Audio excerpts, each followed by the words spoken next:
UTI Mutual Fund is India's oldest and perhaps one of the first fund houses. UTI has seen its share of up and down, particularly with being headless for close to more than 2 years. But finally, the wait indeed was worthwhile, with they managing to get Mr. Leo Puri on board, one of the finest and experienced hands in the financial markets, as the new managing director. What does this mean for the fund house, and what is going to be the roadmap? To discuss all that and much more in detail, we have with us none other than Mr. Leo Puri himself. Mr. Puri, firstly, thanks for sparing this time to ETNOW. To begin with, if I could ask you, indeed, it's been come full circle. You did almost take up the job a couple of years back, but for various reasons, the final appointment could not happen. Now, a couple of months back, you are finally here as managing director. What does this mean, and how is going to be this new experience for you? Well, I'm very excited to have this opportunity because, as you say, UTI is one of the oldest and best established mutual funds. It's also a brand that still carries an enormous amount of weight across India and hopefully will also carry weight across the world in the not too distant future. So what this means is that first, all the shareholders and the stakeholders are aligned in terms of their commitment to this institution, and there should be no doubt on that going forward.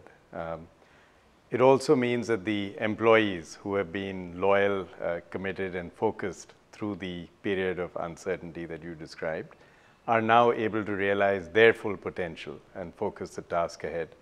And I hope it will also mean that our many partners, which includes our distributors, our intermediaries, will also recognize that UTI is fully back in business and committed to the success of the industry once again. Shmindi, when you say fully back into business, if I could just ask you, as you rightly said, the challenges internally and also externally because how the mutual fund sector has behaved in the country in the last couple of years, any say short-term, mid-term and long-term goals that you have already set for yourself and for UTI Mutual Fund? Well, I think the industry is going through a difficult time, being absolutely honest about it. The reasons for this are quite well known. I think we have had a period where the retail investor has withdrawn from the equity markets for a long period of time. They have yet to recover their confidence that equities are a long-term safe haven for them. We think that will change perhaps over the next year or so. So one of the first things we have to do is prepare ourselves for a time when you will see a return of retail investors into the market. The second thing we have to prepare for, which I hope will happen soon, is the deregulation of the institutional market in India. India is quite unusual in having a regulation that actually prevents insurance companies from outsourcing the management of their assets to professional asset managers. It's a somewhat peculiar restriction, and as you know, all around the world, professional asset managers such as ourselves would have a significant part of our portfolio managing institutional money. So I think our role currently is to strengthen and prepare ourselves for the return of the retail investor and the potential liberalization, deregulation of the institutional asset management market. Both of these are going to be very significant opportunities for us, and hopefully over the next year or two, we'll see some movement in that direction. So when you say retail investors, say from UTI's perspective, if I could ask you, how has this financial year been with almost half of the financial year getting over? We are in the third quarter. In terms of net portfolios, how has it been? And also, what is the growth that you envisage in this financial year with the situation that you have been living in? I think UTI has maintained a fairly steady ship through the last year and certainly first half of this year. As you know, what has happened is there's been a big shift into debt funds. So our fixed income business has in fact done quite well. And there have also been steady flows into the corporate or institutional business, which is mostly the liquid funds as well, treasury and liquid funds. So I would say we've had a fairly steady year, maintained our position in the market, grown our book a little bit, probably in line with the market. I think going forward, it's very important that we actually continue to see confidence in the underlying economy, because the long-term future of the asset management industry does depend on equity as an asset class returning to the fore or to a more balanced role in the overall asset allocation mix. So do we see a double-digit growth? If you could put a number to that. I think if we continue to see the stability that we've seen in the last 1 month or so, it's very likely that that we will see a double-digit growth in terms of assets. But it's going to depend a lot on where we are at the end of the year in terms of macroeconomic stability. Mr. Puri, you have, as you rightly mentioned about the one aspect on the insurance side, with the global perspective, with the experience and the various markets that you have worked and you have seen, what is that do you think the Indian mutual fund industry has to rather do differently, not only from the industry perspective, but also from policy perspective? I think the policy is one that was perhaps created for a time when the regulator wanted to encourage insurance companies to build their own business systems. I think they've all now reached a period of maturity where they can start to make decisions about perhaps professionalizing a part of the asset management function to outside parties. Our role is to build the best possible investment management process and to demonstrate to insurance companies and their regulators that we have a fully professional, capable process, which then becomes the hook for them to come to us. This is no different to what has happened around the world, where professional asset managers have in effect been partners to the pension and insurance industry as they have grown and help them provide better yields and returns to their underlying policyholders and investors. I think it's wholly logical and rational that that change will happen in India, and I think it's just a matter of time before it does. So, sir, is it right to then say that the worst phase of Indian mutual fund industry is over and from here on it will only grow? Perhaps due to the changing regulatory phase or so on and so forth, the worst phase for the Indian mutual fund industry is over? Well, I certainly do see a brighter future for Indian mutual funds. I think part of that is we are at a very low base. I think we account for just about 7% of GDP, 3 or 4% of incremental household savings in any given year, which is far less than many countries, even emerging market economies at our stage of development. So from a fairly low base, of course, we are going to see growth. Beyond that, growth will depend on two factors. One is on the supply side, what we do in terms of creating the right products, value proposition, investing in distribution, and regaining and strengthening the trust of investors. I think it's very important that the industry recognizing these are tasks that are very much in our bucket of issues that we need to address. On the demand side, I'm reasonably optimistic that we will be in a better position at this time next year than we are today, where we will have seen a period of stability, a period of policy reform should have come into play as well. And unless there were to be a major deterioration in the global economy, I think you'll see a much higher level of confidence amongst households and willingness to invest again. Mr. Puri, retail investors have always been the focus, but as you're rightly showing, for various reasons, unfortunately, the retail investors, particularly in the last 1 to 2 years, have shied away from the equity markets as a whole and also the mutual fund industry. What is that the mutual fund industry can offer, particularly a UTI, as we were discussing, the oldest fund house, wherein a retail investor rather can be convinced that this is the right time to enter the market and the mutual fund is the best option to do that, to go to the equity markets? I mean, I think what you get with a mutual fund and for a retail investor, the right way to approach this is not to try and time the markets. It is to be systematic in your approach, and I think it's important to underline that. But for a household, the systematic ability to invest capital has been proven to yield returns that can actually provide a hedge against inflation. In fact, over time, the empirical evidence is the only effective hedge against inflation has been a systematic ability to continue to invest in equities. There are very few fixed deposits are unlikely to provide a hedge against inflation. Indeed, today we have real rates of interest, which, as you know, are actually below. We have negative real interest rates, so our fixed deposit rates are paying you less than the consumer price indexes. And that's a serious issue for any household because you're actually eroding wealth in real terms. So one of the roles that we play is to actually provide an anchor to a household through products that will provide a natural hedge against that. We have to be careful that the asset allocation is done right. So it's not about jumping into just one asset class. You have to look at the age and life cycle that an investor is.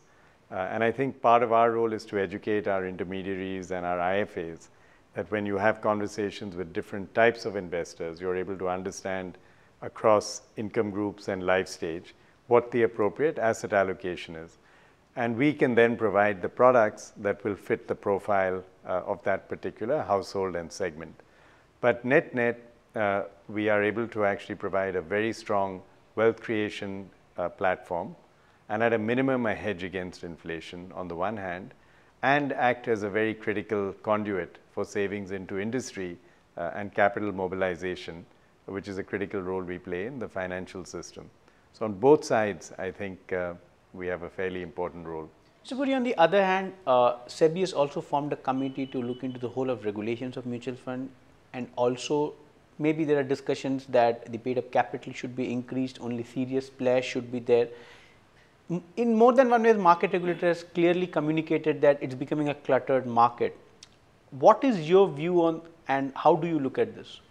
I think SEBI is on the right track in terms of its intention to restrict the ability of non-serious players to enter the industry. Our industry has relatively low barriers to entry, and therefore it has tended to attract every now and then opportunistic players. And that harms us in many different ways. It harms us obviously in reputational terms, but it also harms us in terms of industry conduct and behavior, and creates dysfunctionality as regards pricing and distribution management and so on.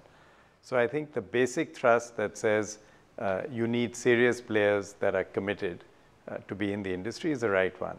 And the use of a capital threshold is a very good, it's a means to an end. It's a means to ensure that you need to be serious if you're going to be a participant. I also think it will give much more confidence to end investors to know that you have a relatively well-capitalized industry as opposed to a very fragmented industry with where players are, frankly, sitting on a very thin shield of capital as well. So in that sense, then the consolidation is the only way going forward? That's certainly an important need that the industry has. And I think you will see a combination of players perhaps winding down where there's no perceived value, or selling and merging themselves if indeed they have been lucky enough to create value. So in such a scenario, players like UTI become more important? I think how does it I think wherever we do see value, we will clearly take a good hard look at the opportunities that exist for us. But we are not actively going out to seek But do you acquire. see such value propositions available in the market, in such a fragmented market with small players as you're mentioning? Are there players where maybe the fundamentals are good, but for many reasons they are not able to grow? Yeah, I think there are many players who probably should simply shut down, being honest, in the industry, where they have neither got a particularly strong fund management track record nor a distinctive distribution system. So they are, in a sense, zombie institutions. So you'll see both types of events, if you like, more strategically driven events where people with complementary skills might seek to work together, and also the hygiene of just cleaning up zombie institutions which really aren't going anywhere. Puri, just if I could touch upon the pension aspect. Now, UTI also is one of the managers when it comes to selling NPS. Now, how will things change now with the PFRDA getting a statutory role, the bill getting passed in the parliament, and how important would be a pension business, say, for a player like UTI? Well, we are very excited about the developments there. I think if you look at the development, for example, of the US market in the 70s, the development of the 401k market reinvented the entire asset management industry there. Now, it's too early to say that the NPS is going to have that kind of transformational effect, But I think if we play our cards right, it is going to be a major vector for growth for the asset management industry. There are two things that I think we could do better, if you like, to help us make this a success.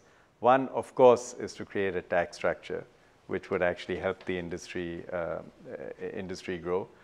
Unfortunately, there is nowhere in the world where you have seen growth in terms of long-term savings or retirement-led savings without material nudge from the government in terms of tax structure. Tax has always been a bone of contention. It has always been, it will, and I'm sorry to have to sound like a lobbyist on this point, but it is empirically very critical that there is a healthier incentive, if you like, provided, a healthier encouragement provided to mobilize people to shift into this form of saving and this focus on retirement.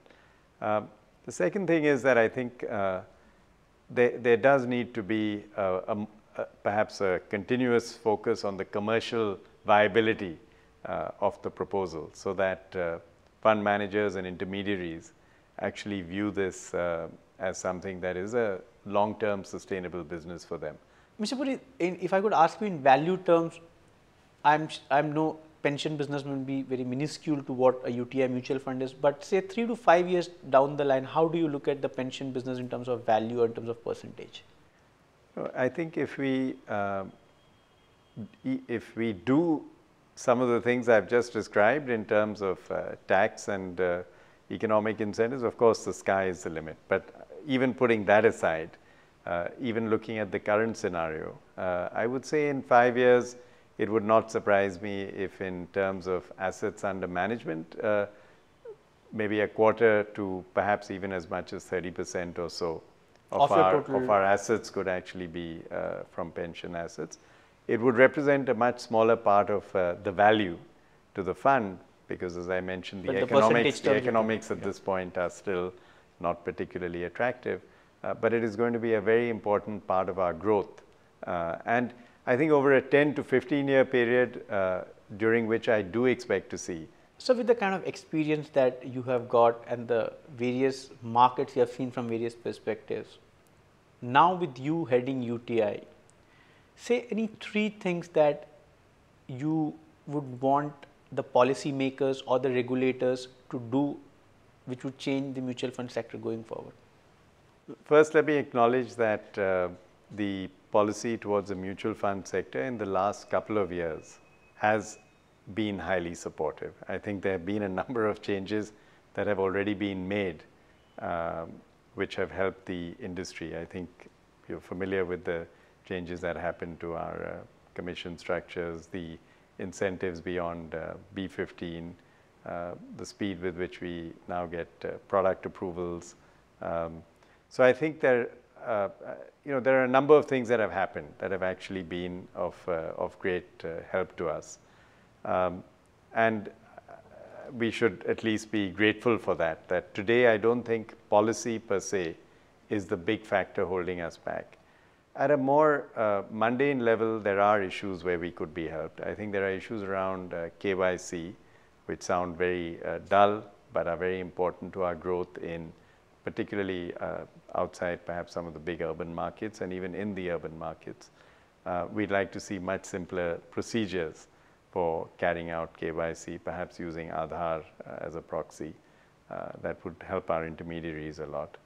I think we would also like to see, of course, again, level playing field in terms of tax structures and relative to insurance. Again, a long pending demand. That remains a little bit of an issue for us, but I don't want to overplay it. But I think, again, that would clearly help us. But I would once again come back to the point about freeing up the institutional asset management, which for me, from my personal perspective, remains the one big regulatory barrier. It's an irrational barrier. The reason I'm comfortable highlighting it, because it's not a parochial point to make. It is hard for me to see any reason to prevent that. It's beneficial to the insurance and pension sector, it's beneficial to their policy holders, and it's beneficial to the process of deepening capital markets in India to have professional asset managers actually step in and intermediate this flow of capital. So it contributes to financial deepening as well. And of course, it would be helpful to the growth of an institutional asset management industry. So I would certainly put that as the single most important or single most transformational regulatory shift that I would like to see happen as soon as possible. Okay. Mr. Puri, of course, I cannot end this discussion without taking your views on the macroeconomy. How are you looking at things? On one hand, maybe we have the markets to touch at an all-time high. On the other hand, maybe this gloom and doom talks are still on. The mindset is not, particularly of the corporates or of a salaried class, or the markets in general is not positive. How are you looking at the macroeconomic picture? Where does India stand at this point of time? I think there is a dichotomy at this point between markets that appear to be showing a lot of strength and a level of consumer and business confidence that remains low. And both of these are facts. I think, as has been pointed out, what we have is a liquidity-driven rally in the markets, largely driven by external flows, FI flows, which is partly the relief of Fed tapering having been postponed. So I don't think we should read too much into what is actually happening in the markets in the near term, or draw too much confidence from that either. I think we all know the statistics that suggest that the broader market has in fact not rallied. It's a very narrow rally focused on a few sectors. The earnings ratios in the market as a whole are still well below where they were at the peak. We're trading at 15 to 16 times as opposed to 22, 23 times, which is a real bull market, if you like. And in real terms, of course, if 5 years later you end up at the same nominal level as a Sensex, when you've had a 50% depreciation in the currency and inflation year on year of 7 to 10%, then clearly, you haven't gone very far as an investor in any case. So there is an element of illusion to the notion that the markets are doing well. Of course, it's welcome because it provides a sense of stability, but it's not in itself proof. It's not in itself proof that everything is going well or that we are fully back on track. I think what is more encouraging is the first signs of a policy response to the serious macroeconomic challenges that we've been facing. So the efforts to stabilize the rupee, which in turn has helped bring some capital back into India and might actually start causing domestic entrepreneurs to invest. The signs that we might seriously start working on unblocking capital tied up in projects where there's a lot of stranded capital. The fact that we are recapitalizing the banks, who in turn will then be able to hopefully once again start lending as opposed to just restructuring assets. And the NPA problem in the banking system at this point is particularly worrying, I should say. So I'm glad that there is an attempt being made to address that.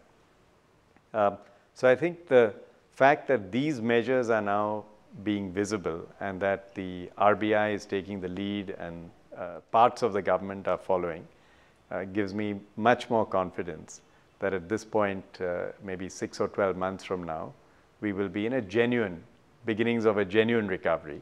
And I'm much less, frankly, enthused by what the markets are doing than I am by the first signs that these policy measures are being taken.